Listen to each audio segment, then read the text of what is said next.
drew crowds of devotees on September the 1st to mark the completion of 50 years since Ramana first set foot on the sacred soil of this historic mountain shrine.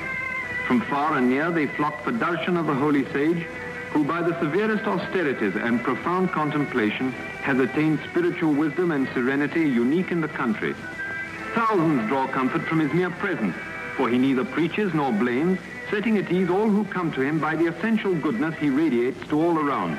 A good man in a troubled world.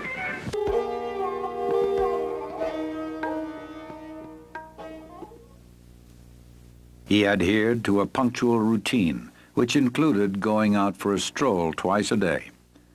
At these times, he would walk up on the slopes of his beloved Arunachala hill, and if any attachment to anything could be said of him, it was surely an attachment to the hill. He loved it and said it was God himself, the spiritual heart or center of the earth.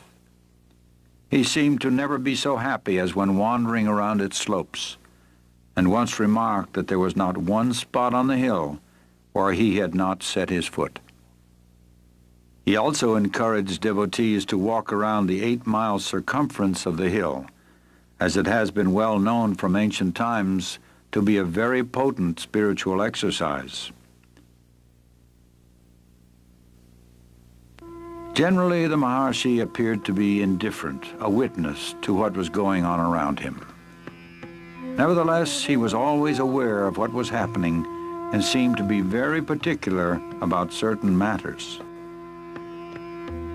First of all, he insisted that he should be accessible to devotees and visitors at all times, even on the day of his death when he had no strength to even hold his head erect. He asserted that devotees should not be prevented from seeing him.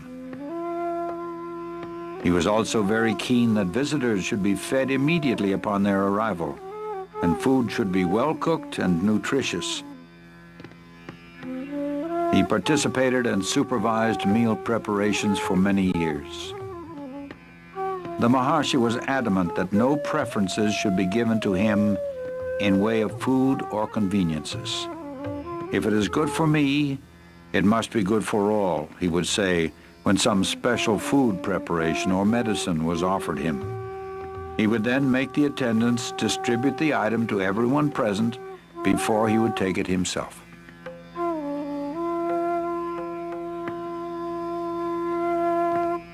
In his company, one would notice a total absence of distinction between men and women of different castes and creeds, of different races and religions, between a prince and a peasant, an ascetic and a householder.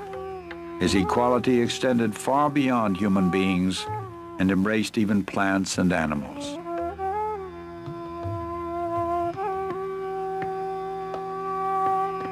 His love for and affinity with animals can be compared only to that wonderful child of Christ, St. Francis of Assisi. They all came to him, dogs, snakes, monkeys, crows, deer, peacocks, chipmunks, and cows, to name a few. Their silent language was known to him, and when he spoke, they understood and obeyed. He arbitrated the monkeys' quarrels.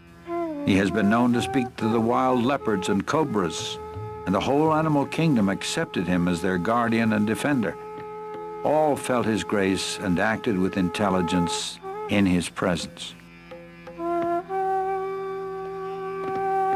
He considered every living creature as equal, and those who came to him deserved an equal share to the land and resources of Ramanashramam. He often mentioned that this was their territory all along, and we humans have just come and occupied it. If they could speak, they would claim their rights as well. Besides this, he maintained that every creature, from man down to the smallest insect, was an equal manifestation of the Supreme Self, the imperishable One. And even an animal can progress spiritually and on rare occasions attain liberation. This was demonstrated in the life of the cow Lakshmi. For over 20 years she lived in the ashram and exhibited a rare devotion to Bhagavan and intelligence in all matters. Bhagavan fully reciprocated her gentle devotion, and on her last day, when her end was near, he perfect reality. He often said that the true teaching was in silence, but this does not mean verbal expositions also were not given. And although he authorized many different methods of spiritual practice, he, however, laid the greatest emphasis on the path of self-inquiry. The first and foremost of all thoughts that arise in the mind is the primal I thought. It is only after the rise or origin of the I thought that innumerable other thoughts arise.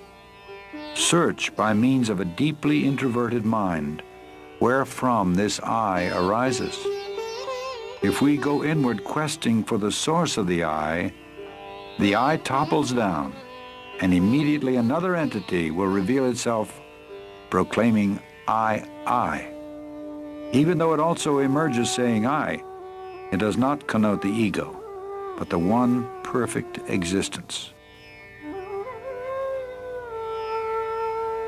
People of all religions came to him, and he never advised any of them to change their faith or abandon their creeds. He answered all their questions patiently, but in the end brought them round to the self. Know who you are, then all else will be known, he would say. To a question put to him about happiness, he replied, happiness is your real nature. You identify yourself with the body and mind, feel its limitations, and suffer. Realize your true self in order to open the store of unalloyed happiness. That true self is the reality, the supreme truth, which is the self of all the world you now see, the self of all the selves, the one real, the supreme, the eternal self, as distinct from the ego or the bodily idea for the self.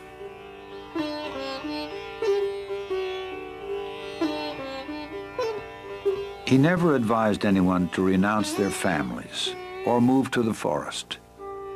The obstacle is the mind, he would say. It must be got over whether at home or in the forest. And why should your occupation or duties in life interfere with your spiritual effort?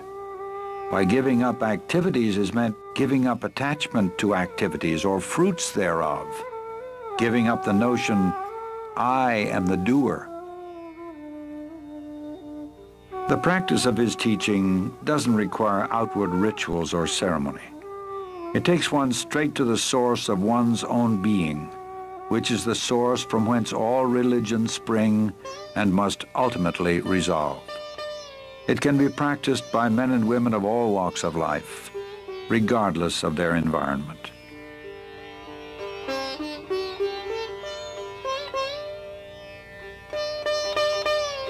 The Maharishi lived what he taught. In fact, his life was the most perfect demonstration of the supreme state of self-realization. And although he was fixed in the permanent state of pure awareness, his body was subject to the laws of nature. In time, it became afflicted with rheumatism and weakened with age. Early in 1949, a small nodule appeared below the elbow of his left arm. It was surgically removed. It later reappeared and was diagnosed as a malignant tumor, which inch by inch ate up the flesh of his left arm, poisoned his blood, and finally rang down the curtain on a life of immaculate purity and grace.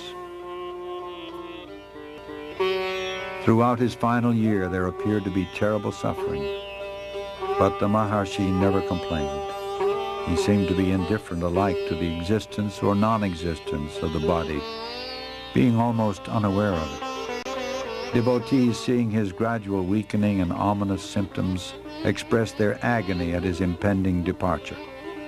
He simply told them that they attached too much importance to the body, indicating that his influence was not limited to the diseased body they saw before him. When on April 13, 1950, a physician brought him some special medicine, he refused it, saying, "It is not necessary. Everything will come right within 2 days."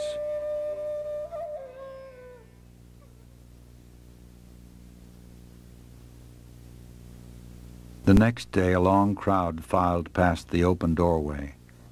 There was no struggle, no spasm, no other sign of death, only that the next breath did not come. At that very moment, an enormous star trailed slowly across the sky and disappeared behind the holy Arunachala hill.